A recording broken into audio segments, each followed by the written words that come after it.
Xavier Artigas, who will be speaking about M15 in anti-austerity movement in Spain and Indignados movement in Spain in 2011-2012, which actually used very successfully its left-wing populist strategies when countries around Spain were going right-wing. So floor is Javier's.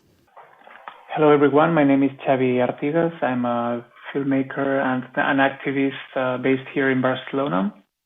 Thanks for letting me be part of Risk and Rebellion. I guess I'm here to talk about the Indignados movement. I was part of the movement in Barcelona. As you know, we occupied the squares of the main cities in Spain in 2011, almost 10 years ago. And I was part of the audiovisual committee, which was created the very first day of the occupation. And the first debate we had in the committee was among people that had been around for many years in alternative media groups, and a new generation of video makers, filmmakers that had different ideas about how we should spread the message about what was going on in the square. So basically the debate was between the idea that we should have a channel that could stream 24 hours what was going on in the square, on the streets,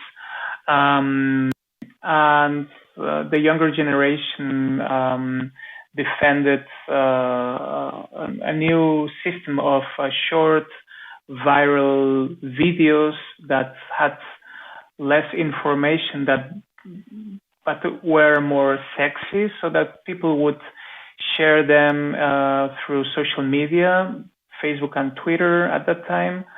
And yeah, this may sound very obvious nowadays, but at that time it was a pretty new concept of how to use media for the means of political movement.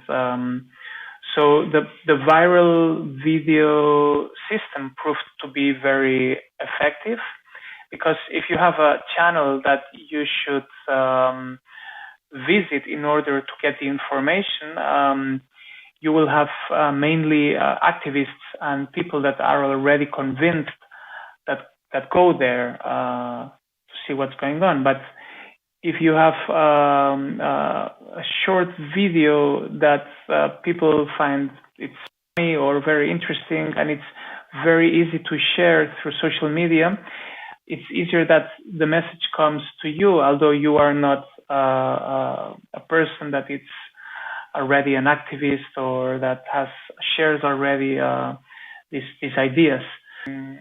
There was a poll some months after the movement began that proved that 70% of the population in Spain agreed with the Indignados movement. And I think one of the main reasons is that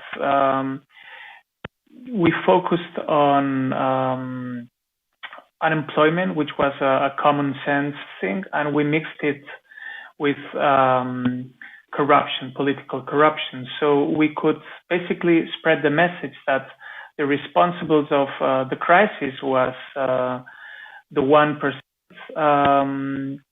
and that we were the 99%. So it was this idea of the ones from below against the ones from above.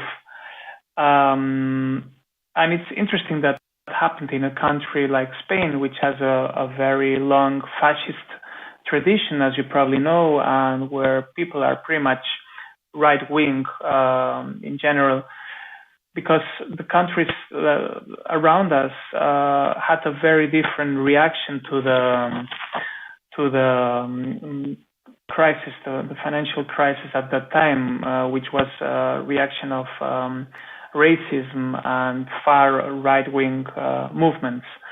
So I think one of the biggest achievements of the Indignados movement was to stop this spread of racism and and force the population to a shift to the left wing or left wing populism.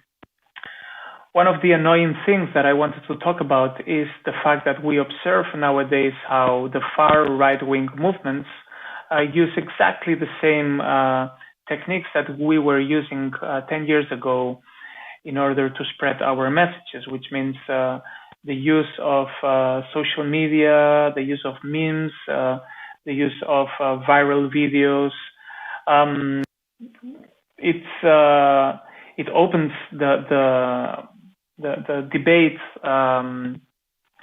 about what we should do with that nowadays, if we should use exactly the same techniques that we were using 10 years ago, or if we should renew our strategies and be more intelligent and be the avant-garde again. But anyway, I don't have an answer for that, and I think it's one of the things we could here during the symposium and in the next years. So thank you very much for listening, and have a nice day.